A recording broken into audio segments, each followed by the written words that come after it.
Saya sadar betul bahwasanya berharap kepada manusia itu pasti kecewa. Saya ngajar ngaji di rumah orang kaya. Waktu itu istri saya sudah SMS. Handphone saya tuh handphone Cina yang diikat pakai getah, baterainya sudah ngelembung karena sudah rusak gitu ya. Mereknya tuh Iona. Saya masih ingat warnanya kuning emas gitu, diikat pakai getah. Modelnya kayak BlackBerryan lah. Ya, susu anak habis. Itu same day ya. Itu saya balas lah. Ya udah, saya bilang ganti dengan teh manis. Harga susu tuh cuma Rp9. Di Malaysia tuh dapat subsidi. Nah, sedangkan popok anak itu kurang lebih Rp30. Jadi 3 tambah 10 tuh Rp40 lah kebutuhan hari itu. Nah, insya Allah kalau sesuai rencana hari itu saya dapat uang. Jatah saya ngajar ngaji. Rumah orang kaya, pakai klaster. Mobilnya tuh BMW, Mercedes-Benz, Proton Perdana. Rumah orang kaya, bisnisnya salah satunya punya pom bensin. Jadi bagi saya kaya lah kan. Begitu saya selesai ngajar ngaji anaknya, saya tunggu gitu, karena hari itu saya harus dapat uang 140. Jadi uang saya pergi itu udah tinggal Rp5. Nah Rp5 tadi karena saya berpikir tadi ya, hari ini dapat uang Rp140. Ya udahlah, saya isi bensin aja dulu, perut gak usah diisi.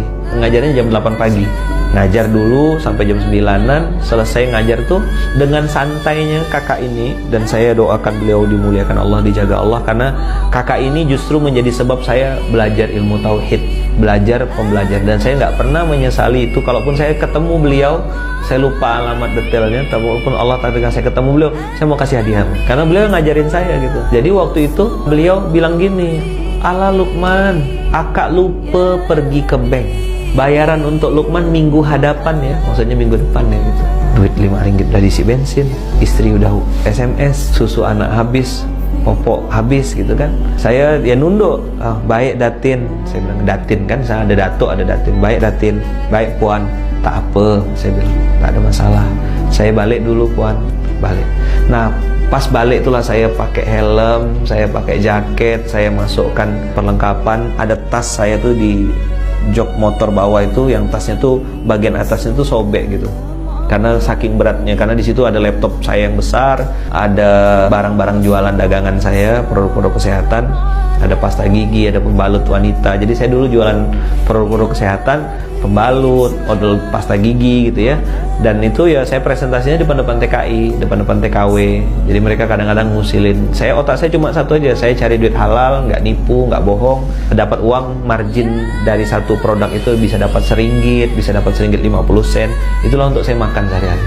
Karena udah nggak dapat uang dari situ, dari guru ngaji, di situ saya ingat betul pas saya pasang helm, sudah mulai berlinang air mata, saya bersumpah saat itu.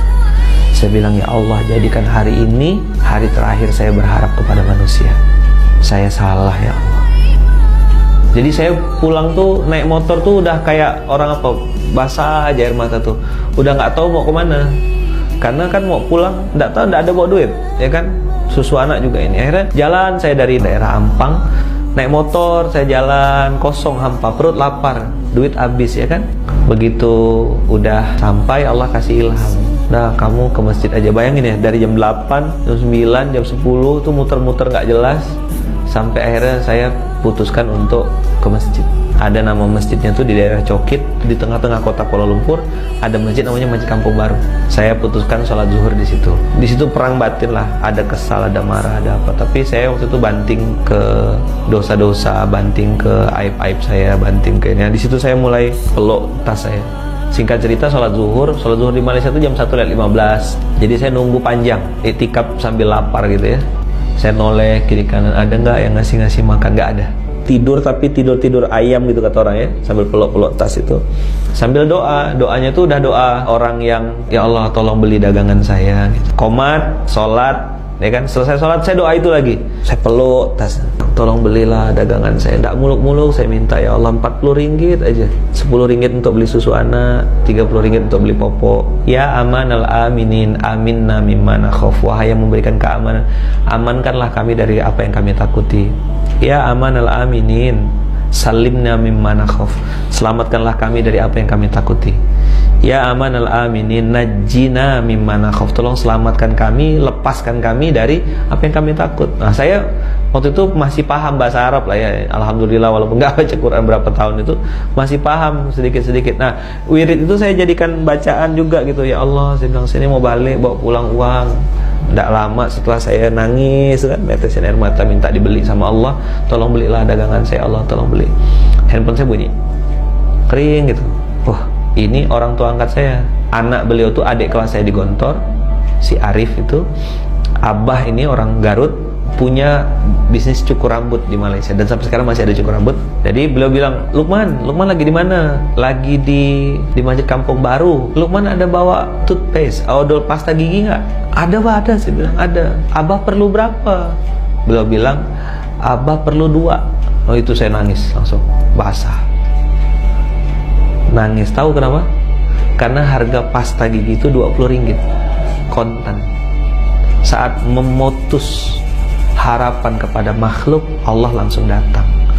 Ketika dipuji-puji, antum bangga, banyak yang nge-like, antum semangat bikin konten. Ketika banyak yang jempolnya ke bawah, antum berhenti bikin konten. Berarti bukan untuk Allah, untuk manusia. Berarti inna sholati wa nusuki wa mahyaya li like manusia gitu, li like Facebook, li like follower.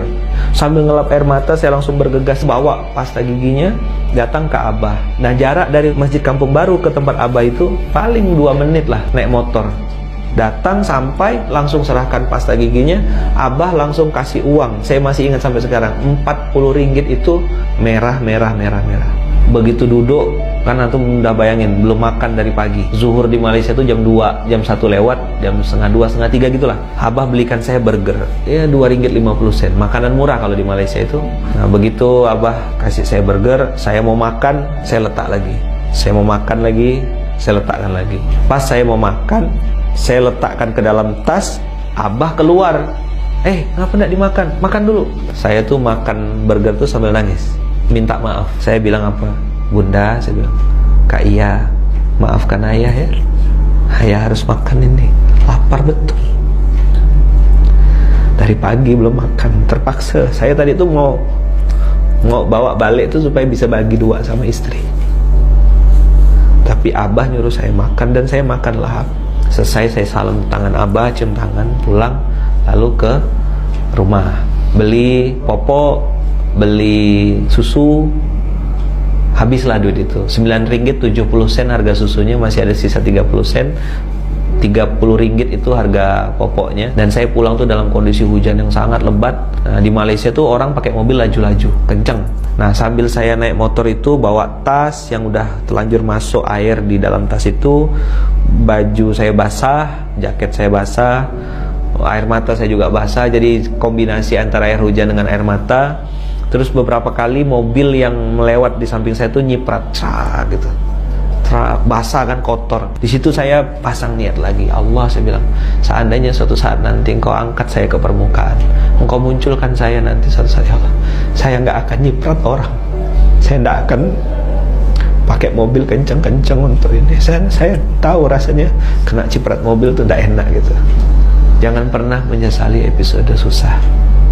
Karena itu cara Allah untuk mengajarkan kita supaya hati kita hidup.